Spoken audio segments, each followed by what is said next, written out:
ladies and gentlemen, allow me to introduce to you Mr. Bruce Lee.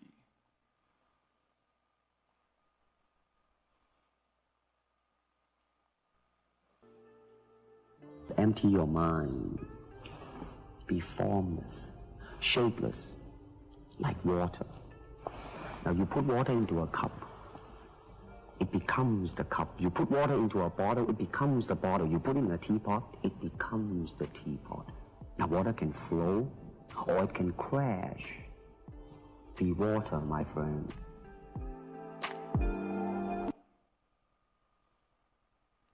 Water. Why, during so many years, water has been considered the ideal behavior for human beings? So, to explain this today, I'd like to share with you my connection with Mr. Lee. So, let me see the presentation.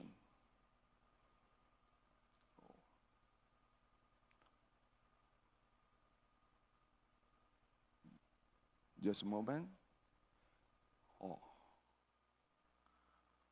Here, we have Mr. Lee, and this side, Mr. Moy Yat. Both were disciples of the same master, Mr. Ip Man. Mr. Ip Man was the 8th patriarch of the Ving Tsun system. He was considered the greatest Kung Fu master all time in China. And, but many people believe Kung Fu is just martial arts.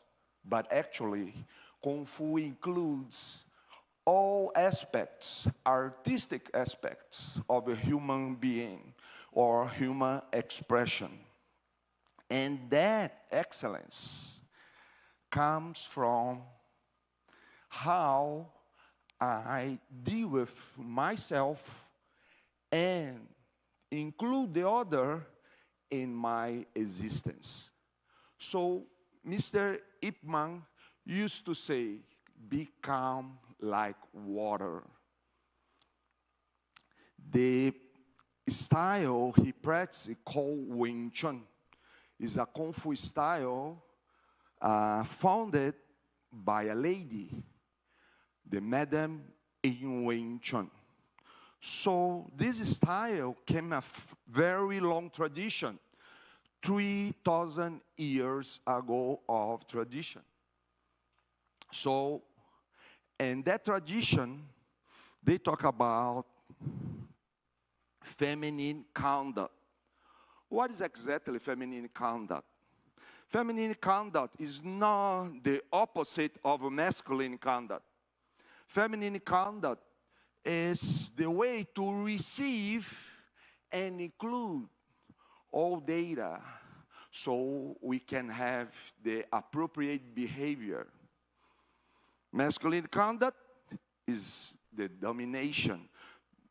That's the saying of Yellow Emperor, which is a legendary figure in the Chinese culture. So, when they talk about this, we can see what I had the honor to become the prodigy of Mr. Moy Yat. And eventually he became the 9th patriarch of the Ving Tsun system. And here I am, a Brazilian-born Japanese man who learned how to behave in a feminine way from a Chinese master. Confusing? But this is I experienced the globalization 40 years ago. So it's very common today, but the old time is not that clear, because even today, actually, people ask me, how come you Brazilian, Japanese, and you are a Chinese martial arts expert? But actually, it's not just Chinese, is not just martial art. It's a human expression and belong to whole civilization.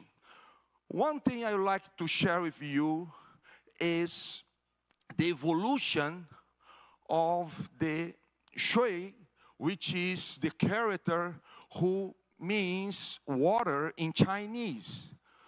What do you not see in this? We cannot see, look, the fluidity.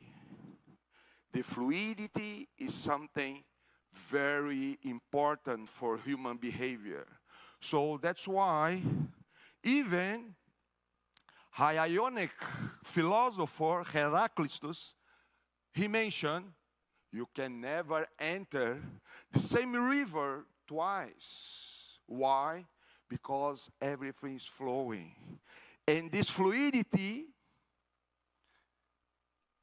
make possible we manage to win without confrontation.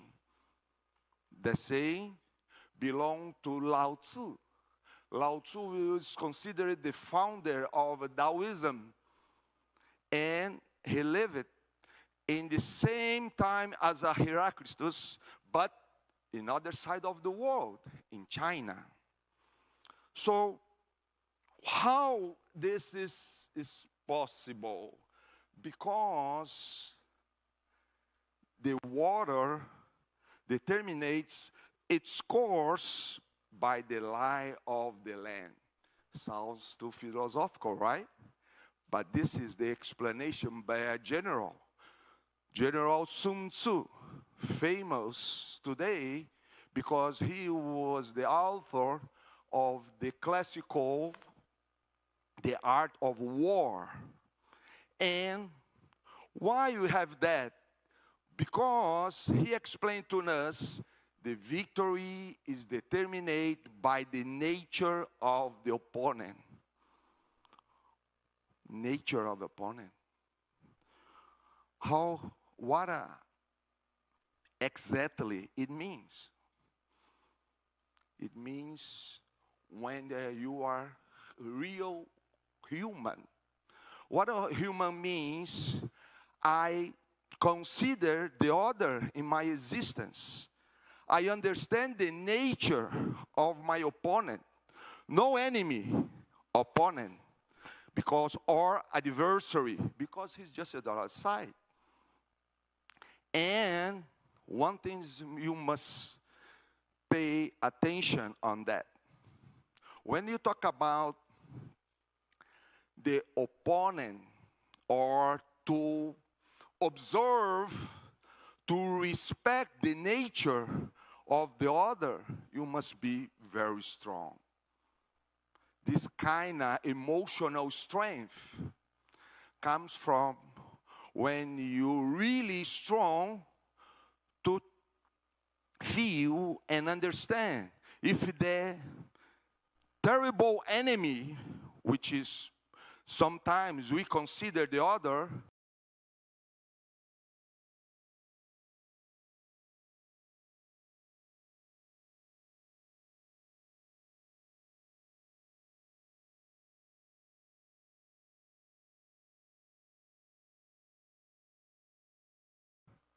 he also loves challenge than us.